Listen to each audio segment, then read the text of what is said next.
Alléluia. Seigneur, nous voulons te bénir ce matin. C'est vrai que nous pouvons exprimer par des mimes, des sketchs, mais cela parle à notre cœur. Cela est vrai que c'est toi qui t'assieds, qui t'assis sur le trône de notre cœur et que tu puisses prendre en contrôle toute notre vie et nous conduire, Seigneur.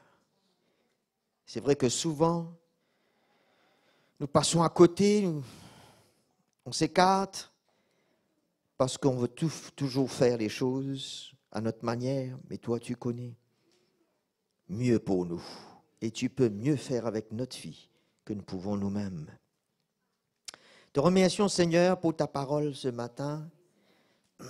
Nous accueillons ta parole parce qu'elle est puissante, une parole incorruptible, permanente, et que tu veux qu'elle demeure en nous. Merci, Seigneur, que nous te donnons accès dans nos cœurs ce matin pour nous parler encore, nous éclairer et nous libérer et nous emmener dans une autre étape de vie et de service pour toi. Tu es là avec nous, Saint-Esprit, conduis toutes choses, que ta volonté soit faite. Au nom de Jésus. Amen. Cette parole, nous en avons parlé hier, elle est puissante. Vous avez oublié le mot, elle est permanente. C'est pour ça que la parole nous dit, Jésus nous dit, si vous demeurez dans ma parole. Et ensuite, si mes paroles demeurent, elle doit être permanente. Elle doit demeurer. Est-ce que vous changez de maison chaque jour, chaque semaine? Ou de vous demeurer quelque part, non? Votre demeure a une adresse. Comment le Seigneur veut que nous demeurions dans sa parole et que cette parole demeure, qu'elle soit permanente en nous pour qu'elle fasse son œuvre et qu'on la laisse être arrosée, elle va sûrement porter ses fruits. Demain, dans une semaine, dans un mois, elle portera ses fruits. Alléluia. Ce matin, je vais parler sur le brisement qui change et équipe notre cœur. Je dis bien, ça change, mais ça équipe notre cœur, le brisement. Un autre mot pour le brisement, c'est l'humiliation. C'est différent de l'humilité. L'humilité est un fruit de l'esprit. Quand on s'humilie, quand on s'accepte le brisement, ça nous humilie. Et l'homme a besoin d'être humilié. Il n'a non seulement besoin de s'humilier, mais il a besoin d'être humilié. Et c'est ça qu'on appelle le brisement. Parce que l'homme se sent trop fort. Il est trop établi en lui-même. Il peut trop et il connaît trop. Il voit tout, il connaît tout. Il est capable. C'est l'orgueil de la vie. La parole nous parle de l'orgueil de la vie. Non seulement la convoitise des yeux et de la chair, mais l'orgueil de la vie. Nous sommes orgueilleux, ça se trouve dans la racine du péché. Et ça se manifeste dans la chair, dans la nature humaine. C'est pour ça qu'il faut voir cela comme une grâce d'être humilié. Parce qu'on ne s'en sort pas sinon. De même, si Jésus ne s'était pas humilié lui-même, on ne serait pas là aujourd'hui, on ne se serait pas en sorti. Mais vu que notre nature est toujours présente, jusqu'à que le Seigneur vienne nous chercher, il est nécessaire que l'homme soit humilié, brisé. Parce qu'on peut reprendre le volant, comme on vient de voir. Tellement facilement. On prend le volant en main. Il y a une assurance qui vient de nous. Mais quand Dieu nous humilie, on va bouger dans l'assurance de son esprit. Plus que jamais, le Seigneur veut gagner notre cœur pour lui dans ces derniers temps. Il veut gagner ce cœur. Je crois que ce petit mime, je ne sais pas comment vous dites ici, ce sketch, nous démontre très clairement que finalement, le Seigneur veut prendre le contrôle de notre cœur et de notre vie, et c'est le meilleur pour nous. Mais pour cela, pour lui donner cette place, pour lui donner ce chemin pour le faire, il faut bien se disposer. Dieu ne va forcer rien sur personne. Rien, absolument rien. Même pour le salut, il attire vers Jésus. Mais il faut que l'homme veuille s'humilier pour recevoir la grâce de Dieu. Mais quand on continue avec lui dans notre vie chrétienne, c'est dans le même but, le même état de cœur. C'est pour ça que la repentance doit former partie du cœur du chrétien continuellement. Repentance, ça veut dire revenir là où Jésus nous a touchés.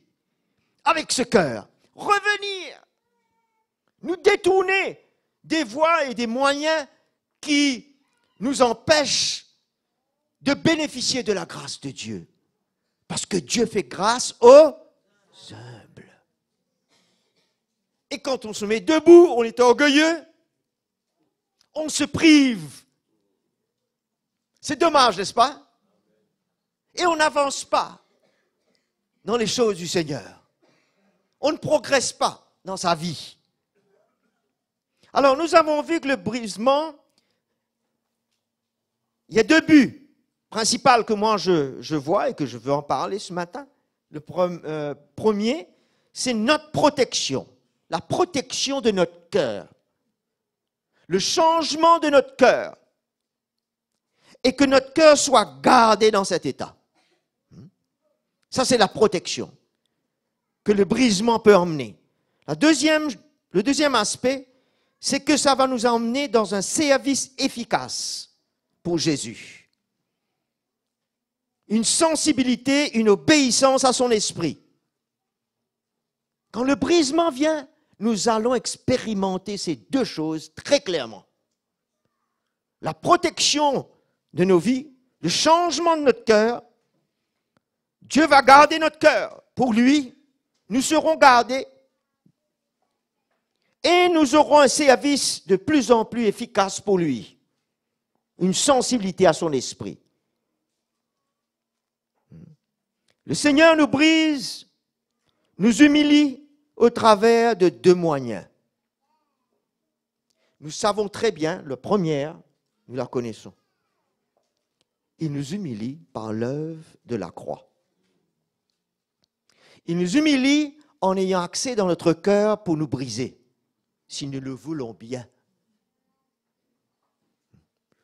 Si on veut bien s'humilier, pour qu'il nous humilie encore plus, pour qu'il nous brise encore plus.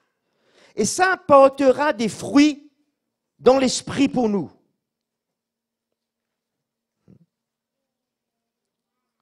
Le deuxième moyen que Dieu utilise, c'est le jeûne. Il y a deux moyens de brisement. Mais un ne peut pas remplacer l'autre. Le jeûne ne sera jamais un substitut de ce que la croix, l'œuvre de la croix peut faire dans le cœur pour nous briser. Et frères et sœurs, nous avons entendu l'évangile et l'œuvre de la croix se passe et se passe en nous encore. Et nous devons nous disposer à cette œuvre de l'esprit parce que la croix traite nos cœurs. Le jeûne va traiter notre âme. Nous allons voir très clairement cela dans la parole. Et maintenant, le frère Mickey tout dernièrement partagé, peut-être certains d'entre vous ont pu suivre, l'importance du jeûne, comment le Seigneur emmène le but du jeûne pour complémenter, pour un but bien spécifique, pour nous briser, pour le service, pour être sensible à son esprit, pour nous emmener à compléter son œuvre et construire. Mais entre-temps, la croix doit continuer son œuvre pour briser notre cœur. Les deux porteront leurs fruits. La première, la croix va nous briser pour qu'on puisse porter un fruit de notre cœur. C'est le changement de notre vie. Le jeûne portera ses fruits au travers de nous pour l'œuvre de Dieu.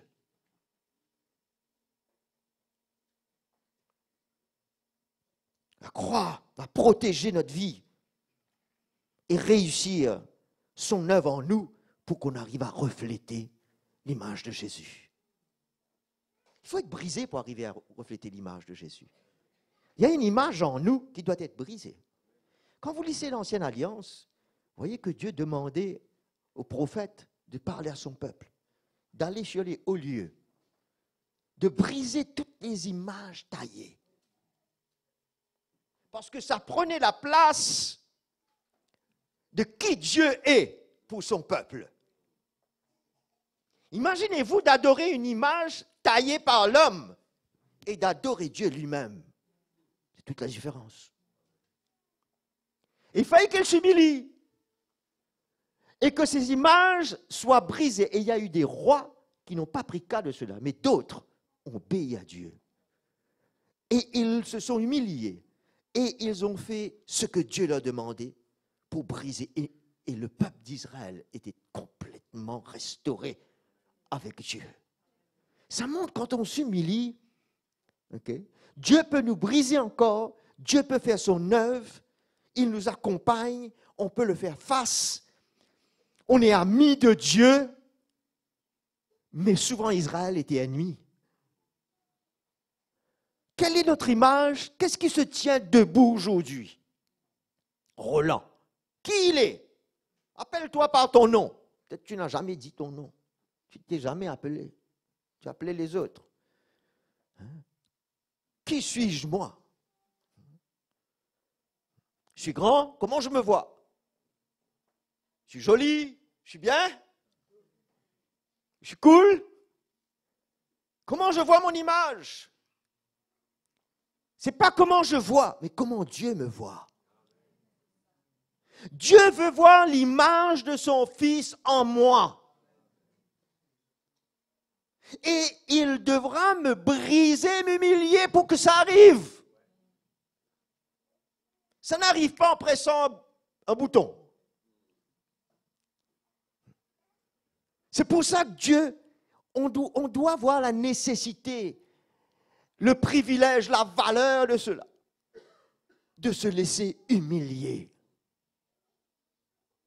L'homme ne voit pas dans le naturel la valeur de cela.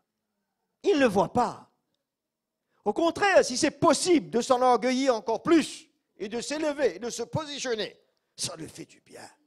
Mais il ne réalise pas que ça le fait du mal. Ça le fait reculer. C'est une image taillée par lui. On peut tailler notre propre image. Hein? Allô? Allô? On peut tailler notre propre image. Comme nous voulons.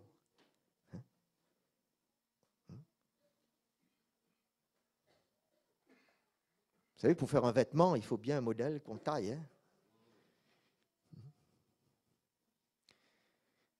On met des mesures et tout. La parole nous parle de la mesure, la taille, la mesure de Christ, l'image de Christ qui doit s'élever en nous. Comment notre image doit décroître? Cet homme, Jean-Baptiste, il avait découvert quelque chose. Hein? Ce n'était pas des paroles seulement. Hein? Il avait découvert quelque chose. Hein? Avant la croix. Dieu l'a fait grâce. Et c'est une grâce qu'après la croix, si on peut découvrir la même révélation et voir ce même cœur-là. Vous savez quelle valeur que de voir cela?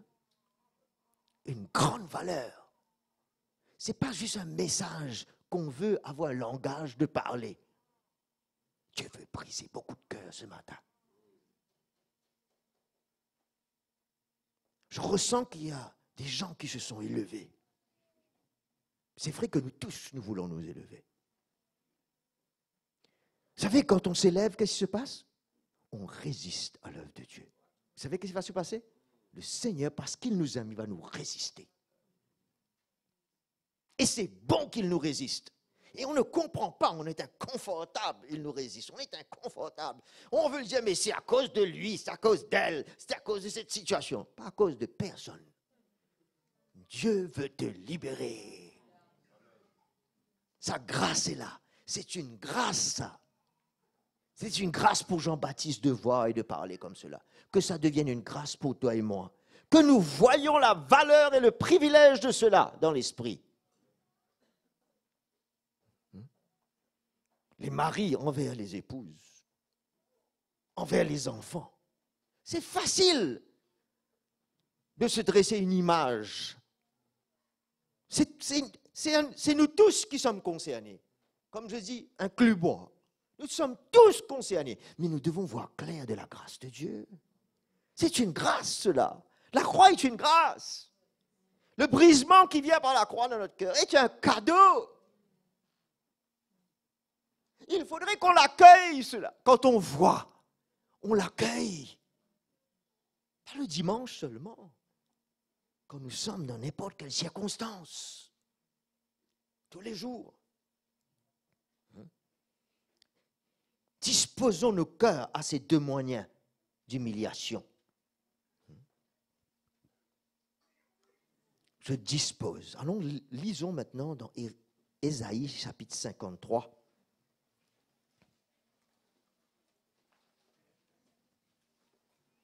Qui a été le plus humilié? Jésus. Pourquoi? Afin d'être un modèle et que ce modèle prenne place en nous et que l'image de ce que Jésus est puisse se refléter en nous. C'est ça la réussite du Père. Comme Paul a dit, le Père a bien voulu révéler son Fils en moi. Non seulement révéler par la révélation, mais que sa vie puisse être révélée, qu'on puisse voir Christ en moi, qu'on puisse voir son image en moi. C'est ça la réussite du Père. C'est ça la réussite de la croix. Non seulement de nous sauver de l'enfer et nous délivrer de nos péchés. Ça, c'est une grâce extraordinaire. Mais ça continue, la grâce de Dieu, pour nous faire ressembler à son Fils. C'est ça où le Père va dire, bon, fidèle serviteur. À d'autres, ils diront, mais je ne vous ai jamais connu. Chasser des démons, prier pour les malades, mais je ne vous ai jamais connu. Moi, je dirais le mot qui est utilisé, je ne vous ai jamais reconnu. Parce que l'image n'est pas là. De toutes les manières, les guérisons qui font cela, c'est moi. Les délivrances. Mais je ne vous reconnais pas. Je ne reconnais pas mon Fils.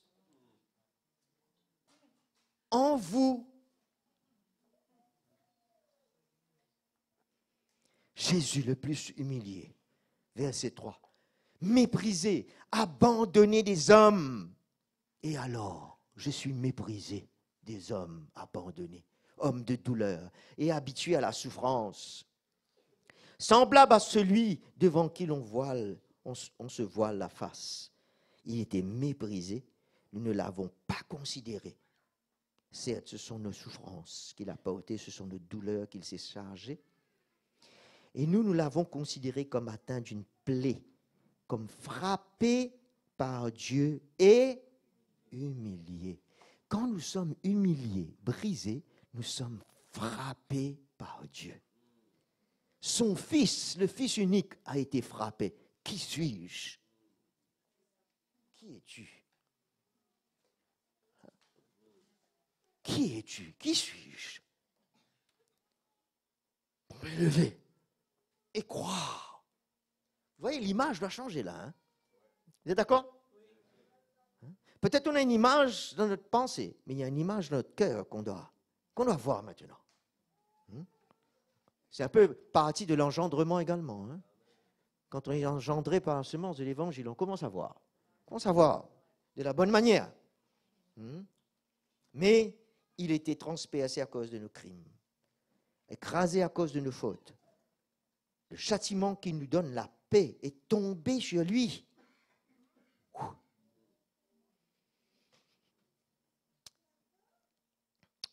Oui. Et c'est par ces meurtrissures que nous sommes guéris. Nous étions tous errants comme des brebis. Chacun suivait sa propre voie. Grâce soit rendue au Seigneur d'avoir mis une seule voie devant nous maintenant. Et c'est pour ça qu'il faut qu'on fasse attention, comme on a vu encore une fois, avec le conducteur ici. Vous voulez aller dans différentes voies. Mais Jésus a pris le contrôle, gloire à Dieu. Et l'Éternel a fait retomber sur lui. Voilà l'humiliation. A fait retomber sur lui. C'était la volonté du Père. C'est la volonté du Père qu'il fasse retomber sur nous le brisement et l'humiliation. Tu veux plaire au Seigneur? Tu veux être agréable? Il n'y a pas un second chemin, il y a un seul.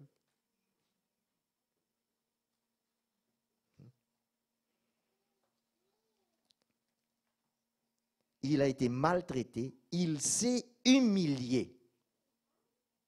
Il s'est humilié, c'est-à-dire qu'il s'est disposé, il a accepté, c'était le sentiment qui était en lui pour que le Père puisse le briser.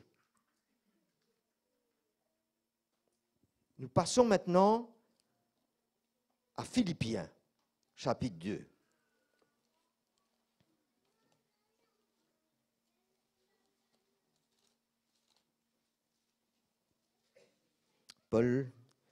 C'est Paul qui écrit au chapitre 2, parlant de Jésus, et au chapitre 3, il parle de lui. Bien entendu, il ne pouvait pas parler de lui avant de parler de Jésus. Il donne le témoignage de Jésus avant, ensuite il donne son témoignage pour démontrer que ce même sentiment qui était en Christ était en lui. D'accord? On suit bien l'esprit là, ce que l'esprit dit. Verset 5. Ayez en vous la même pensée qui était en Christ Jésus, dont lui la condition était celle de Dieu. Il n'a pas estimé comme une proie arrachée d'être égal à Dieu. Qu'est-ce qui est une proie qui paraît une proie est arrachée de ma vie, qui est tellement difficile de le relâcher que je n'arrive pas à relâcher cette proie? C'est quoi cette proie? Je n'arrive pas. Mais la grâce de Dieu est là. Tu lâcheras ta proie. Tu es en contrôle. Il veut être en contrôle de ta vie. Et si tu ne lâches pas, c'est que toi, tu es en contrôle de ta proie. Allons dire comme cela, devenons la proie dans la main du Seigneur plutôt. Qu'il ne puisse plus nous relâcher. Nous devenons la proie. Et nous retenons rien de nos vies. Il était dans une condition où il s'est humilié. Il est sorti de cette position, de cette place, plutôt, auprès du Père, sans péché. En prenant, il s'est humilié lui-même. Il a relâché tout ce qu'il pouvait être. Il relâcha la gloire. Il s'est humilié, et c'est ça le sentiment que Paul parle. Il s'est humilié lui-même. Personne ne pourra faire cela à notre place. Il s'est humilié lui-même et il a accepté que le Père emmène l'humiliation sur sa vie, le brisement. Si tu te renies toi-même, si tu acceptes de t'humilier, le Père te brisera. Tu expérimenteras une autre image dans ta vie. Christ sera formé en toi, il grandira, et la mesure de Christ, sa stature grandira, et la tienne diminuera. Une autre image, et il y a un brisement. C'est pour ça que tous les chrétiens nés de nouveau, qui n'entendent pas l'évangile comme cela, restent au même stade.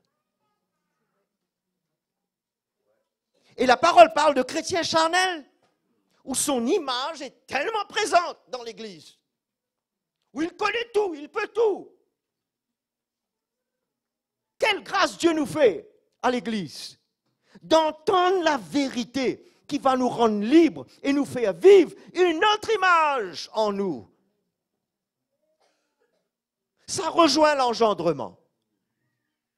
Parce que c'est cette parole et l'onction de Dieu qui parle à nos cœurs pour nous dire, humilie-toi. Jésus veut emmener une autre image dans ta vie. Les autres, ta femme, ton mari, les autres, les enfants, les parents, verront quelque chose d'autre. Ils verront Jésus.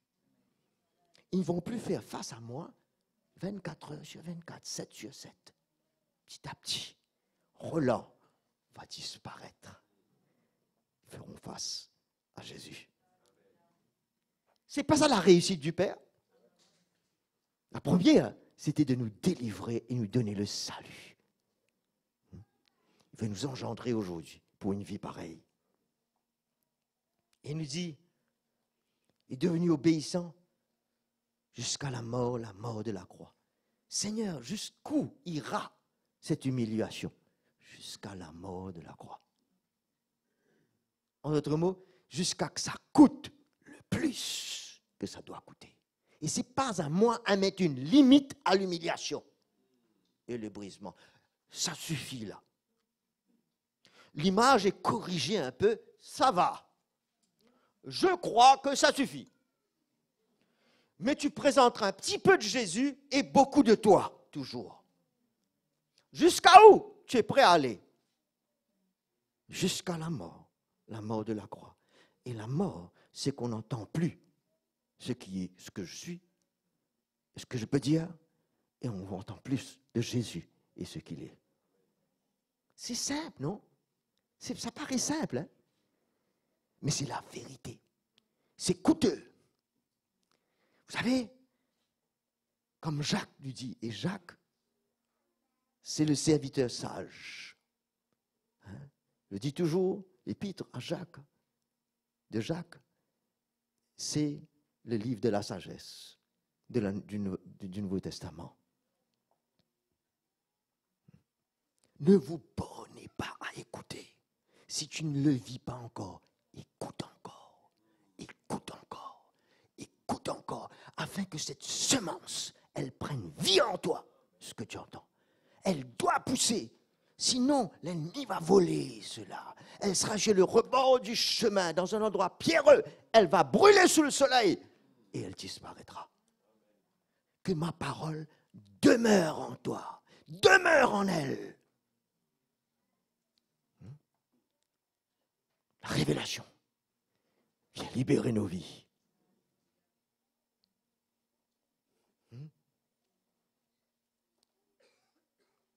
C'est pourquoi, verset 9, j'aime bien ce c'est pourquoi. C'est la raison pour laquelle Dieu l'a élevé. Mon image, je m'élève. Ce que Dieu veut, l'humiliation et le brisement. Il sait, il nous élèvera. Mais cette parole qui nous élèvera en temps convenable, il ne va pas nous relever en nous-mêmes, encore une fois. Il va nous relever à son image. Entendons-nous. Il ne va pas nous humilier, nous briser pour qu'on revienne et qu'on se présente de nouveau. Ce serait triste, n'est-ce pas, de passer au travers de ce chemin et de nous re-rencontrer Roland encore sur la route. Rencontrer de nouveau. Non. On en a assez. Mais tu ne pourras pas te changer, tu ne pourras pas t'humilier, Dieu va le faire.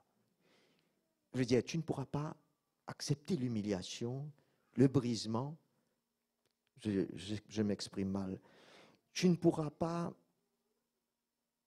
être brisé par Dieu, mais tu peux t'humilier et Dieu fera l'œuvre. Dieu brisera. Tu peux te briser, toi? Qui c'est qui peut se briser? Il a tout pour se mettre debout et peut tenir en position. C'est le Seigneur qui fait cela. mais il veut que le sentiment de l'humilité soit là. Ayez en vous ce même sentiment pour vous disposer et accepter cette humiliation et ce brisement de la croix. C'est pourquoi Dieu élèvera. Il faut s'attendre qu'il y a une autre image qui s'élèvera dans ma vie et dans la tienne. C'est ça l'Église. C'est ça l'Église de Jésus-Christ. C'est ça la réussite de Dieu. C'est ça l'image qui est présentée à tous, au monde, jeunes, plus âgés, qu'importe son âge. Jésus-Christ peut s'élever dans n'importe quel cœur. Même dans un enfant qui est prêt à s'humilier. Quiconque. N'est-ce pas, Jésus dit, si tu deviens comme un petit enfant. Parce que c'est ce sentiment-là qu'il recherche. Là. Et Paul, dans le chapitre 3, maintenant, parle de lui, de son témoignage. Après s'être identifié à Jésus, chapitre 3, verset 7, « Mais ce qui était pour moi un gain, je l'ai considéré comme une perte. » J'ai accepté cela comme une perte. Ce n'était pas une proie pour moi, ce gain, à être arraché. Je l'ai relâché. Et même je considère tout, je vais plus loin, comme une perte à cause de l'excellence de la connaissance du Christ Jésus, mon Seigneur. À cause de lui, pas à cause de personne d'autre, j'ai accepté. Voilà l'attitude. L'attitude est là, le sentiment est là. J'ai accepté, je me suis disposé de tout perdre.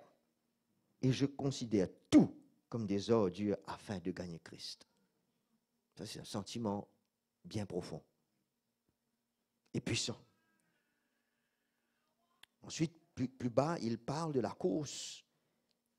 Le prix qu'il veut remporter dans le verset 12 pour atteindre la perfection qu'il n'a pas encore atteint. Mais sa course, c'est de le saisir et qu'il puisse, lui, être saisi par Christ.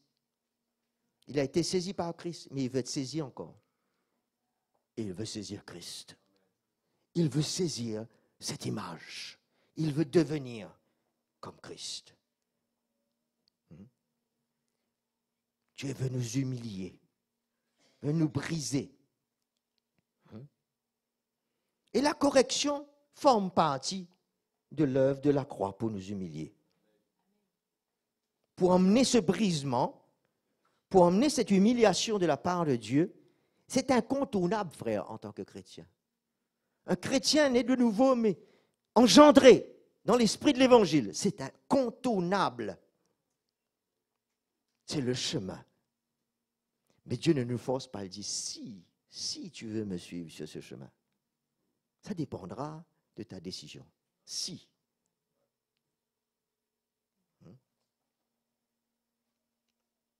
Et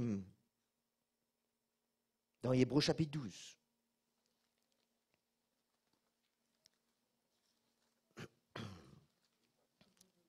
chapitre 12, verset 10, nos pères, en effet, nous corrigeaient pour un peu de temps, comme ils le jugeaient bon. Mais Dieu nous corrige pour notre véritable intérêt. C'était momentané, les parents. Il faut qu'ils le fassent. Mais Dieu corrige pour quelque chose de plus permanent, de plus vrai, réel, durable. Et pour notre réel intérêt. Afin de nous faire participer à sa sainteté. Il y a un fruit qui sort du brisement et de l'humiliation, dont forme partie la correction dedans, pour nous humilier. Qui c'est qui peut dire que la correction n'humilie pas, ne brise pas? C'est l'humiliation. Mais comment aujourd'hui, chrétiens, frères et sœurs, nous regardons à cela, nous accueillons cela, et nous voyons le bienfait et la valeur de cela, plutôt que quelque chose qui vient nous gêner et nous déranger. où on réagit, ce frère, cette sœur, il vaudrait mieux qu'il s'occupe de ses propres affaires. Mais le Seigneur veut s'occuper de nous. Et quelquefois, on n'écoute pas et on ne veut pas. Et c'est une grâce qu'il envoie un frère, une sœur, parce qu'on n'écoute pas. On va rester comme nous sommes, et on ne voit pas la grâce de Dieu aussi là. On explique, on conclut, on raisonne, on ne voit pas la grâce de Dieu là.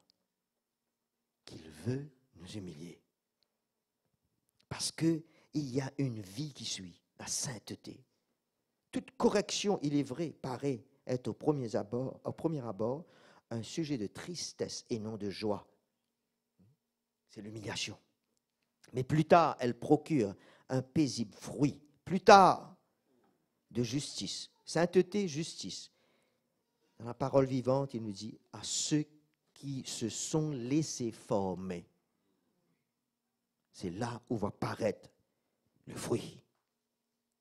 Et le Seigneur a toujours parlé de fruits. Il veut qu'on porte des fruits. Il parle d'un bon arbre, d'un mauvais arbre. En d'autres mots, il veut qu'on se situe là, qu'on porte beaucoup de fruits. Il dit, quand tu porteras beaucoup de fruits, tu seras vraiment mon disciple, mon Père sera glorifié.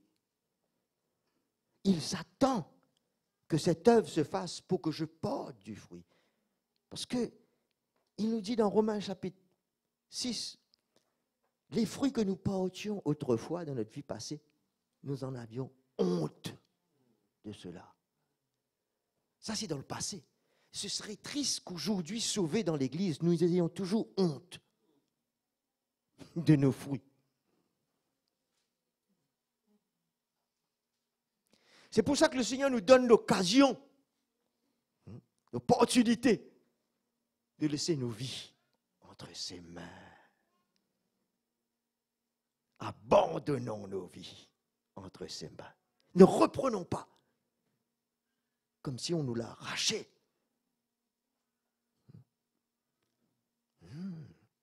Abandonnons nos vies. C'est la grâce de Dieu pour nous, envers nous. Deutéronome 8. Nous voyons que ce même cœur de Dieu était présent même envers le peuple d'Israël.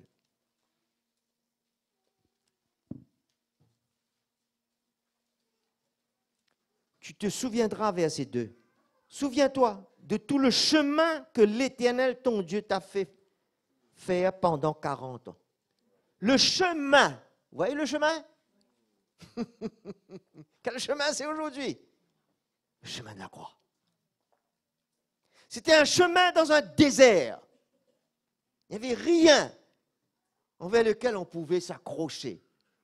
On était dépouillés, les Israélites, de tout. Il fallait que Dieu pourvoie même leur nourriture. Tout. Sur le chemin de la croix, on est dépouillés. Acceptons cela. Mais le peuple d'Israël, malheureusement, a grogné. Ils ont râlé, comme on dit ici. Ils se sont opposés. Il y a toutes sortes d'attitudes. Ils n'ont pas compris qu'est-ce que Dieu voulait faire. Ne soyons pas. C'est pour ça qu'on utilise les mêmes exemples, comme il utilise dans le Nouveau Testament, les exemples qu'il ne faut pas suivre. Ça les a emmenés à tourner en rond. Leurs cœurs se sont gâtés, affectés. C'est pour cela, Dieu dit, je t'ai fait prendre ce chemin dans le désert, afin de t'humilier. Nous voyons que c'est le même cœur, c'est le même Dieu, c'est la même route pour l'Église de la Nouvelle Alliance. Pour t'éprouver, pour reconnaître qu'il y avait ce qu'il y avait dans ton cœur, si tu observais mes commandements, oui ou non. Il t'a humilié, t'a fait souffrir. L'humiliation amène la tristesse, la souffrance. Mais qui veut entendre parler de ça? Dans un monde où il y a de la souffrance, où on est écrasé, On ne parle pas de l'homme qui veut t'écraser et t'humilier là, où ça te détruit. Et peut-être tu as été détruit par des expériences et des souvenirs. Dieu veut enlever tout cela. Et te montrer aujourd'hui que son humiliation emmènera la vie en toi. C'est tout autre. On ne peut pas vivre sur l'expérience naturelle qui nous fait repousser l'humiliation dans l'esprit et le brisement. C'est la révélation de la parole. Quand elle prend vie en toi, tu accepteras les voies du Seigneur. Et nous avons vu, quand on s'humilie, Dieu prend soin de nous. Il a pourvu à son peuple. Il veut qu'on apprenne à travers cette route. Et nous voyons dans le psaume 119,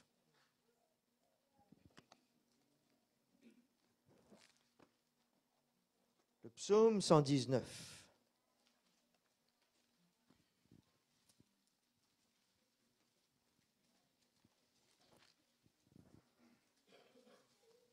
Verset 67.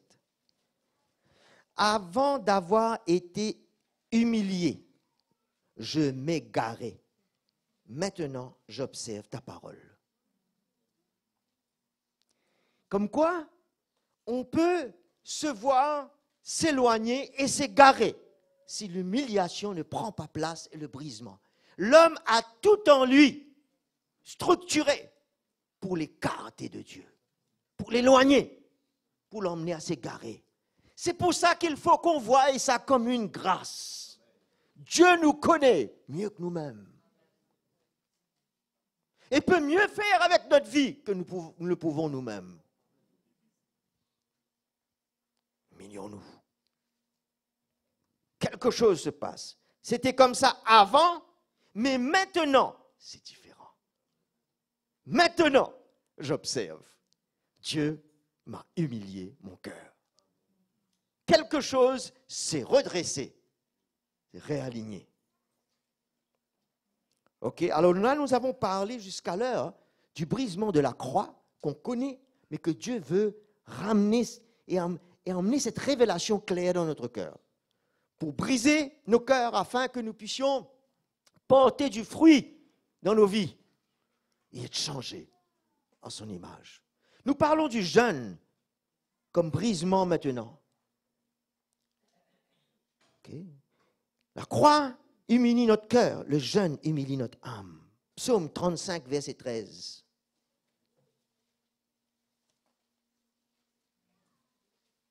Juste la fin de verset 12. Mon âme est restée seule, parce que je voulais m'humilier. C'est ça le but. Et moi, quand ils étaient malades, je revêtais un sac. J'humiliais mon âme par le jeûne. L'âme de l'homme, l'esprit, c'est là où Dieu parle, où l'esprit de Dieu en nous parle, c'est là où la foi se trouve, c'est là où la révélation vient, notre cœur, notre esprit, c'est la même chose. Notre âme, c'est nous, c'est moi. Mes pensées, mes émotions, ce que je ressens, ma volonté. Et c'est cette partie de l'homme qui a fait l'homme chuter depuis le jardin d'Éden. Parce que c'est l'homme lui-même qui a voulu prendre en main sa vie. C'est là où on voit le je, qui vient de Lucifer lui-même. Je m'élèverai, j'établirai le trône, je m'assirai sur le trône, je. Et c'est ce sentiment-là qui est entré dans le cœur de l'homme. Je veux. C'est moi qui décide. Ton âme va te perdre, ainsi que moi. Et nous étions perdus. Et c'est pour ça que la parole dit que Jésus est venu pour sauver notre âme. Elle était perdue. Et elle nous a fait chuter. Et aujourd'hui, si elle se remet debout en nous, elle doit nous faire chuter encore. En d'autres mots, notre âme peut devenir un obstacle à l'œuvre de l'esprit. C'est pour ça, c'est une autre grâce de nous briser, de briser notre âme, d'humilier notre âme afin qu'elles ne viennent plus entraver, venir entre ce que Dieu fait dans notre cœur et là où il veut nous emmener par l'œuvre de la croix. On va aider nous-mêmes en nous humiliant par le jeûne, parce que le jeûne nous brise.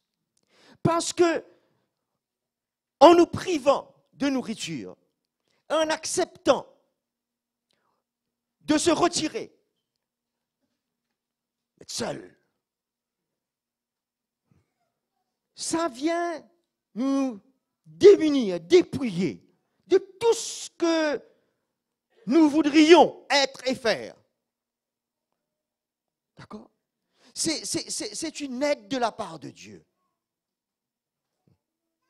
C'est un plus. Ça ne va pas remplacer l'œuvre de la croix dans nos cœurs, mais ça va faire taire la voix de l'âme. Elle ne parlera plus, elle parlera de moins en moins. C'est là qu'on va avoir la quantité de choses qu'on a envie.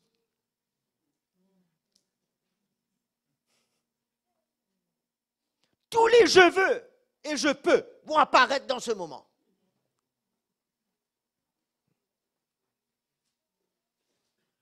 Mais c'est une décision, cela, de vouloir humilier son âme. David nous dit, j'humiliais mon âme. Vous savez pourquoi cela? Parce que ce que Dieu veut faire en nous, au travers de nous, la croix fait en nous, et là, Dieu veut faire au travers de nous. Si nous restons debout, nous ne serons pas sensibles à l'Esprit de Dieu. Nous écouterons beaucoup plus notre voix que la voix de Dieu.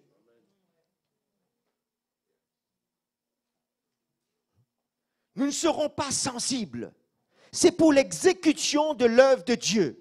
C'est pour le service. La croix, c'est ce qu'il veut faire en nous. Le jeûne, c'est nous briser pour ce qu'il veut faire au travers de nous.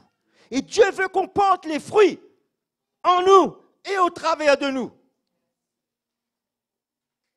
Et c'est pour ça que cette révélation vient à nos cœurs aujourd'hui. C'est pour s'ajouter afin que le moment est arrivé d'exécution aujourd'hui.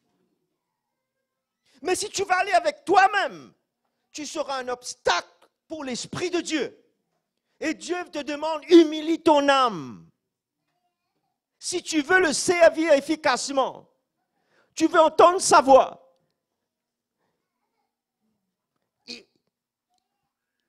il va te faire taire. Ton âme va se taire. Tu n'auras plus de force en toi pour te mettre debout et parler. Tu écouteras l'Esprit de Dieu. C'est une attitude. Parlons d'une attitude en nous. Afin de lui obéir, d'exécuter son œuvre. Ésaïe 58, nous allons confirmer ce que nous disons ici. 58.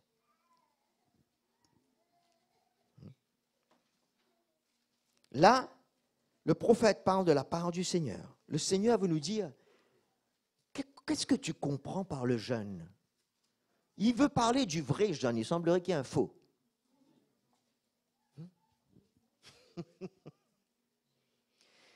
Verset 4. Vous jeûnez pour vous disputer, vous quereller pendant le jeûne. Mais c'est quoi ce jeûne? C'est pour arrêter les querelles et vous êtes en train de vous quereller? La chair est toujours vivante, l'âme est toujours présente. Mais le but n'est pas atteint, n'est-ce pas? Ce n'est pas un vrai jeûne, cela.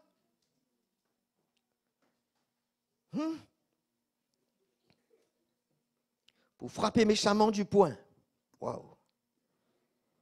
Vous ne jeûnez pas comme le veut ce jour, pour que votre voix soit entendue en haut. Est-ce là le jeûne que je préconise? Un jour où l'homme s'humilie. S'agit-il de courber la tête comme un jonc, de se coucher sur le sac et la cendre? Est-ce là ce que tu appelleras un jeûne, un jour agréable à l'Éternel? Quand le cou raide commence à se courber et à se plier. Le jeûne nous brise où ce cou Quand ce coup-là se met debout et se dresse comme ça. Il a beaucoup à dire et à faire ça. C'est un mini-drame. Ça fait ce coup-là se courber, se briser.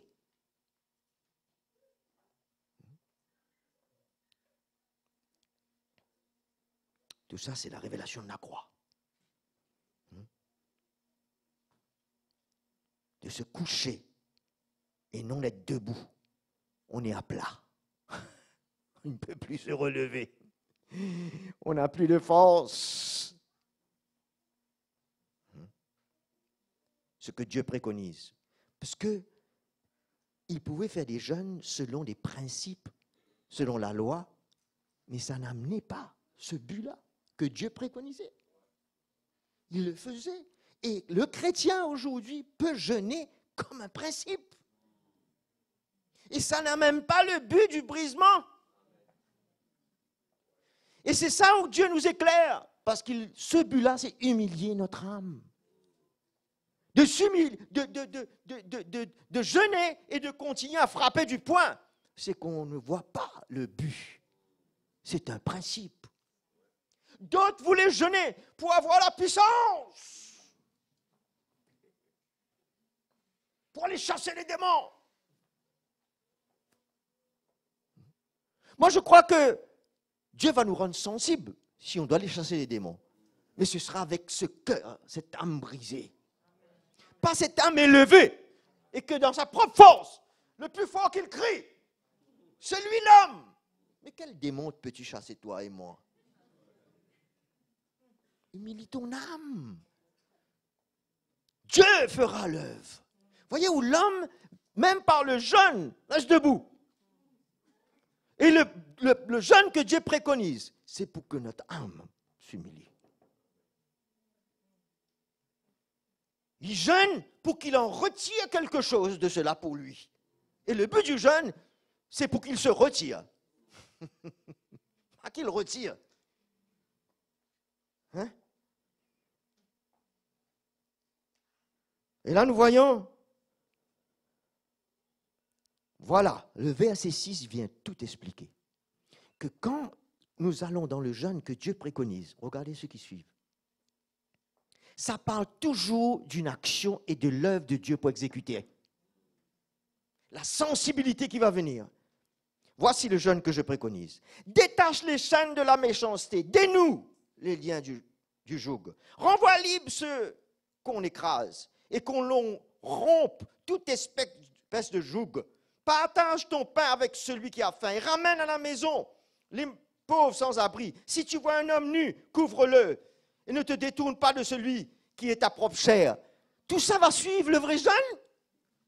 Waouh! Maintenant, je comprends le but.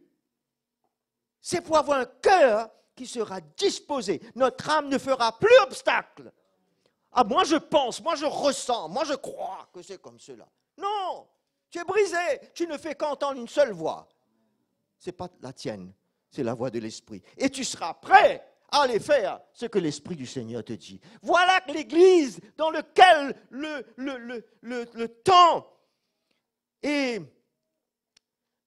l'étape dans laquelle l'Église entre maintenant. Êtes-vous prêts? Ça ne va pas remplacer le brisement de la croix dans nos cœurs pour porter le fruit de l'Esprit. Mais c'est un fruit qui sera porté maintenant au travers de nous.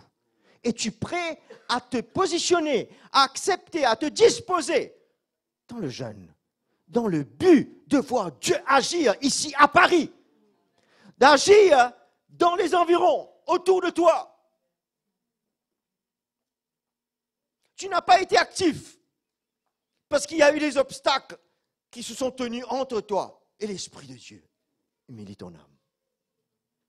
Tu verras la sensibilité. Et aussi des choses, peut-être qu'on ira pour aller dénouer des jougs et des liens. Mais imaginez-vous quand on humilie notre âme, il y a des liens et des jougs qui se délient dans nous-mêmes. Des choses et des pensées et des manières de faire qu'on n'arrivait pas à se détacher.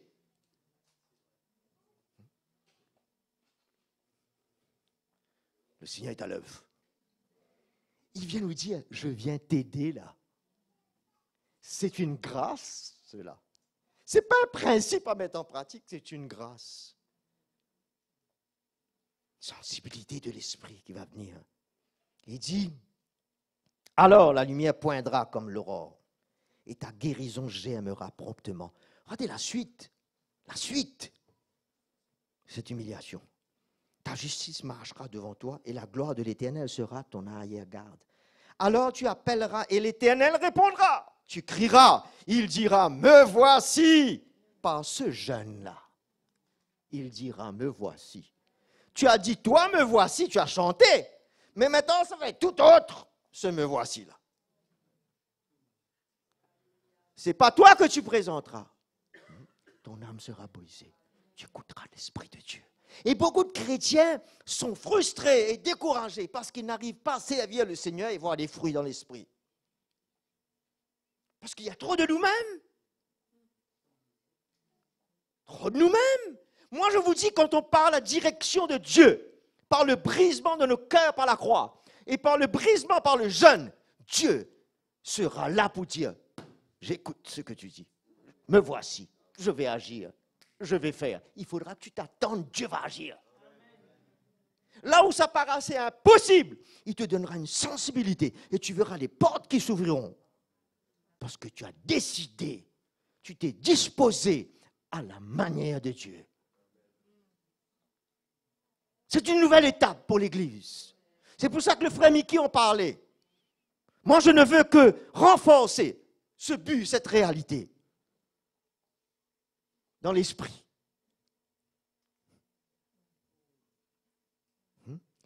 Beaucoup voulaient jeûner afin de bouger la main de Dieu. Ce n'est pas la main de Dieu qu'il faut qu'on bouge. Le jeûne va nous faire bouger, nous. Dieu va nous faire bouger. On ne va pas bouger la main de Dieu. Hein? Parce que nous voyons que il ne parle que des œuvres après là. Après le jeûne là. Une exécution.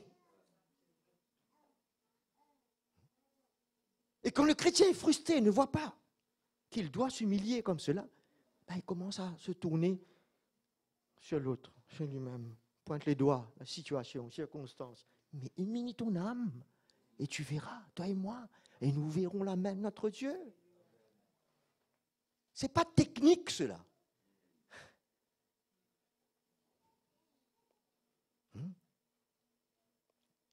Et dans le verset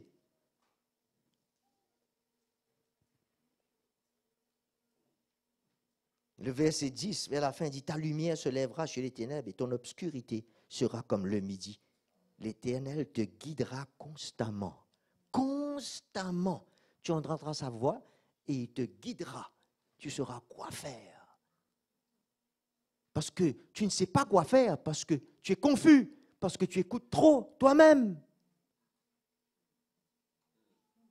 Quand ton âme s'humilie, tu entends une sensibilité. Verset 12. Grâce à toi, regardez cela, grâce à toi et ton humiliation, ton brisement, l'on rebâtira sur d'anciennes ruines. Tu relèveras les fondations des générations passées. On t'appellera réparateur des brèches, celui qui restaure les sentiers. 3 choses. Relever, réparer, restaurer. Voilà ce qui va suivre le jeûne. Relever. Il faut bien que je me relève, que moi-même sois restauré. Oui, non. Et réparer. Et le Seigneur va dire, va réparer. Voilà. Tu ouvras les portes, quel que soit ton âge. Quel que soit ton âge. Arrêtez de cette mentalité d'âge. C'est le cœur qui compte. C'est le cœur qui compte. Quand Dieu voit un cœur qui s'humilie comme cela, son regard ne passe pas outre. Il va parler, il va intervenir. Il dit, je serai avec toi. Je ferai suivre par des signes quand tu vas parler. Je serai avec toi. On ne réalise pas le privilège. On prend les choses de petit bonheur. Petit bonheur, la chance. Quand le Seigneur dit, qui suis-je pour qu'il me dise, je serai avec toi. Mais j'ai besoin d'être humilié, si je prends les choses à la légère. Mon âme a bien besoin d'humilier. Quand Dieu me propose un plan comme cela, hein, l'honneur le privilège qu'il me donne, ok, merci Seigneur. Mais cette attitude vient me démontrer que mon âme peut être humiliée.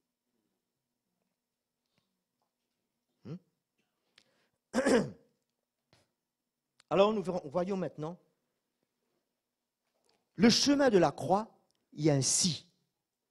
Pour le brisement de la croix, il y a un si. Mais pour le brisement du jeûne, il y a un si aussi. C'est-à-dire, si je m'engage dedans, si tu veux me suivre, prends ta croix. Mais lisons maintenant pour le jeûne. 2 Chroniques 7, 14.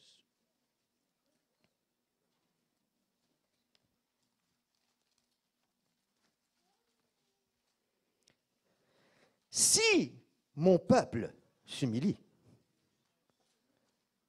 voilà la seconde route de brisement. Si tu vas prendre le chemin de la croix, si mon peuple s'humilie, il y a une condition, sinon ça ne se passe pas.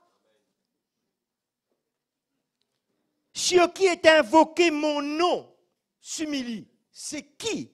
Le peuple sur qui son nom est invoqué? L'Église.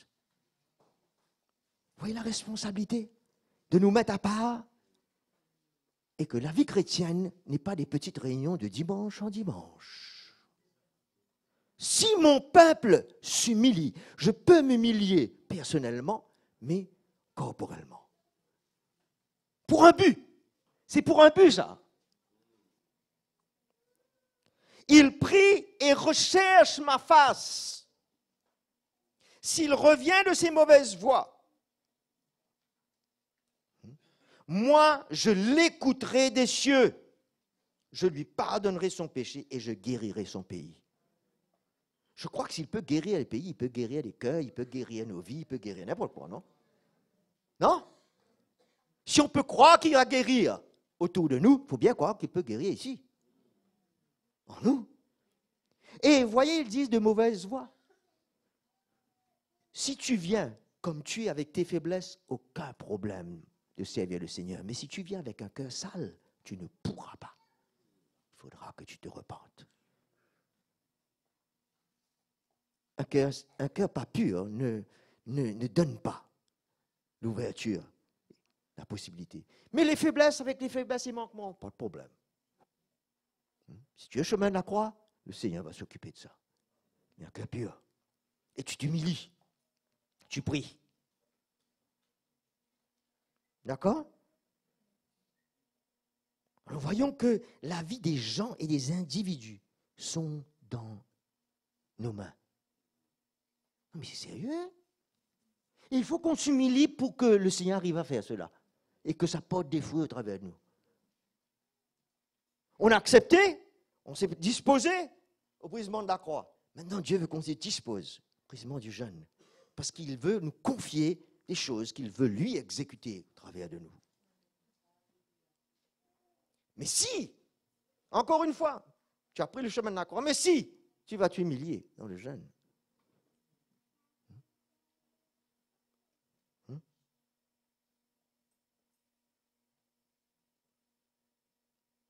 Quand il y a eu le mouvement à l'île Maurice, comme vous le savez, la conférence EULA, et tout dernièrement, pour que des frères et sœurs reviennent, soient restaurés et soient guéris. On a jeûné, on a prié. Et je peux vous dire comment le Seigneur a agi.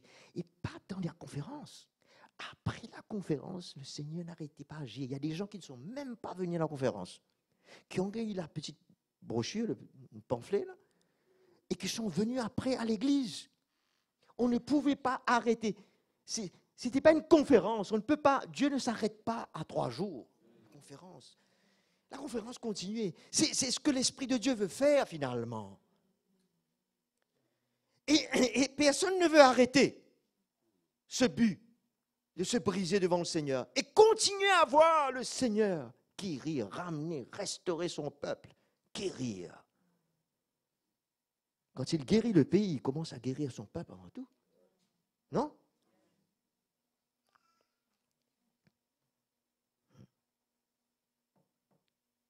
Alléluia. On devient sensible et obéissant pour construire. Je vais terminer. Quand nous regardons Esdras et Néhémie, le but qu'ils ont jeûné et prié, c'était dans le but d'exécuter ce que Dieu voulait faire. Vous pourrez aller lire. Nous n'irons pas. Mais on peut juste lire. Allons voir un coup dans Esdras.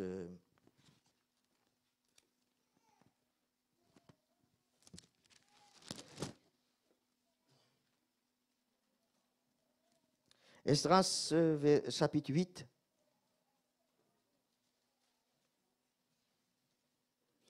Verset 23. C'est à cause de cela que nous avons jeûné, parce qu'il parle avant de la colère de Dieu sur tous ceux qui l'abandonnent. Nous avons jeûné pour ce but et invoqué notre Dieu et il nous exauça.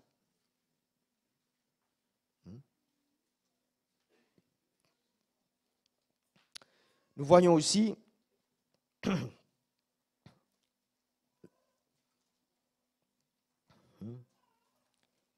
ça met Dieu sur scène pour agir, mes frères et sœurs.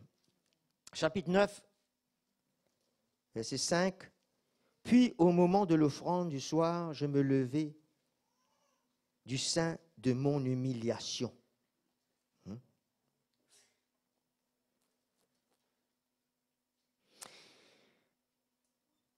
Dans le verset 6, il dit, je dis, mon Dieu, je suis dans la confusion, j'ai honte. C'est le brisement qui prend place pour un but, pour le peuple, pour ce que Dieu veut faire.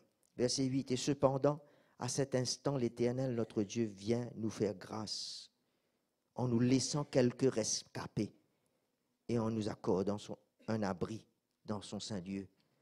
Le but, c'était de reconstruire le peuple d'Israël en reconstruisant le temple et l'autel qui va ramener la réconciliation, la communion avec Dieu qu'ils n'avaient pas pendant qu'ils étaient en captivité à Babylone. Il y avait un but. Dieu voulait restaurer son peuple. Verset 9. Car nous sommes esclaves, mais notre Dieu ne nous a pas abandonnés dans notre esclavage. Il a étendu sur nous sa bienveillance devant les rois de Perse pour nous rendre la vie, afin que nous relevions la maison de notre Dieu et que nous redressions ses ruines et pour redonner une retraite en Juda et à Jérusalem, qui était l'église de l'Ancienne Alliance. Mais c'est le même but. Voilà le but pourquoi il priait et jeûnait, pour que Dieu relève, restaure les ruines, rétablisse. Néhémie, pour terminer, chapitre 1er, verset 4. Lorsque j'entendis ces paroles, je m'assis, je pleurai, et pendant plusieurs jours, et pris le deuil, je jeûnai et priai devant le Dieu des cieux. Et nous savons en lisant le livre de Néhémie, comment ce cœur-là, il allait inspecter les murailles. Il avait pris à cœur pour relever ces murailles-là, pour la protection du peuple de Dieu. Vous savez que les murailles vont se relever dans l'esprit avec l'évangile. Parce que la protection des cœurs, c'est qu'on n'ouvre pas des brèches pour toutes sortes de doctrines et je ne sais quoi. Les murs se relèvent dans l'esprit. Les brèches se relèvent par l'évangile, par l'onction de Dieu, pour protéger le peuple de Dieu. Et nous sommes engagés dans la reconstruction des murailles dans l'esprit, pour la protection du peuple de Dieu. Et il était là devant Dieu et il parla cette vision-là au peuple. Et dans le verset 18, et je leur racontais, voilà, et communiquais la vision. C'est comme l'évangile qui est transmis par le serviteur de Dieu pour nous communiquer la vision de la restauration de l'Église. Et la bonne main de mon Dieu était sur moi, sur son serviteur. Et quelle parole le roi m'avait adressée. Il dit, le peuple avait capté le cœur et la vision de Dieu. Il dit, levons-nous et bâtissons ensemble. Ils se fortifièrent dans cette bonne résolution. Ils étaient résolus dans leur cœur. Le message avait passé au peuple de Dieu. Et c'est le même message aujourd'hui. Tu pourras dire, levons-nous ensemble. On a le même but. Quand on se lève ensemble, on a le même but, le même cœur, la même pensée. Et levons-nous ce matin également. Levons-nous dans l'esprit.